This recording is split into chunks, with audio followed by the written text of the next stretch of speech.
Assalamu alaikum. Salamu. Bismillah. Ina haba. Haba za ta kai mu da bismillah. Allah haba da Allah mai gidana. Kamar ba ƴaƴan musulmai ba. Gani kai ta kusa karewa ba za ka ci ba. Babun ma bismillah ba. Duk inda kai yau ranar arfa mutane suna azumi. Ko kuma a gan ku kuna haba da Allah wallahi bai kamata.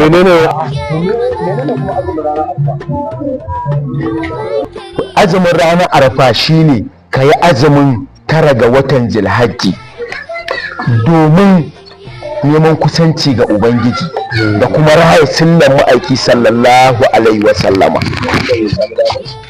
Ga wanda bai samu damar zuwa aikin haji ba sai ya raya wannan ranar da yin azumi da kuma istinghfari da hailala da salatin annabi. Ai yin azumin ranar arfa yana da falala mai yawa. Falalarsa ba za ta ƙirgu ba za ta lissafu ba, amma ga kaɗan daga ciki. Manzon Allah sallallahu alaihi wasallama yana cewa duk wanda ya azumin ranar arfa za a yafe masa zunubansa na shekara 2, shekarar da ta gabata da kuma shekarar da muke ciki. Sannan kuma manzon Allah sallallahu alaihi wasallama yana cewa duk wanda ya azumci ranar arfa to zunubansa fa na shekara 2 nan za a kankare masa shi. Kaga ko dan Allah dan annabi mai gida sai mu zauna ba mu samu wannan ladan mai yawa ba mai albarka haba da Allah.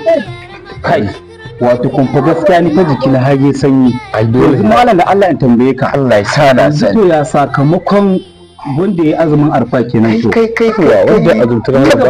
Jiki na ya la'asar. Ai mai gida sakamakon wanda ya azumin ranar arfa shine an karɓo daga uwar muminai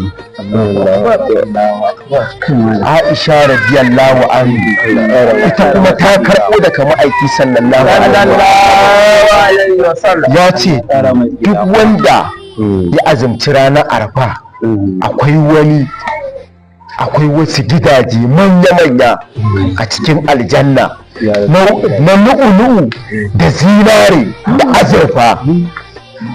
Can sai Aisha radiyallahu anha ta kuma cewa ma'aiki sallallahu alaihi wasallam to waɗannan manya-manyan gidajen na wane ne? Daɗi kan daɗi, ai kawai ce ma'aiki sallallahu alaihi wasallam ya ce mata kin ga wannan manya-manyan gidajen na wanda ya azumci ranar arfa ne. Kuma sannan ma'aiki sallallahu alaihi wasallama ya ƙara da cewa duk wanda ya wayi gari yana azumtar ranar arfa to Allah Ubangiji zai buɗe masa ƙofofin alkhairi guda 30, kuma sannan zai rufe masa ƙofofin sharri guda 30. Ga rabasa ai kana ji ka san me ma. Kuma sannan ya ƙara da cewar a yayin da ya zo shan ruwa buɗe baki kenan duka gaɓoɓin jikinsa suna nema masa gafara gurin Allah subhanahu wata'ala. Suna ya Allah ka gafarta wane ɗan gidan wani, Allah ka gafarta masa, Allah ka gafarta mu. Gashi ma'aiki ne fa yake faɗa fa da kansa ba.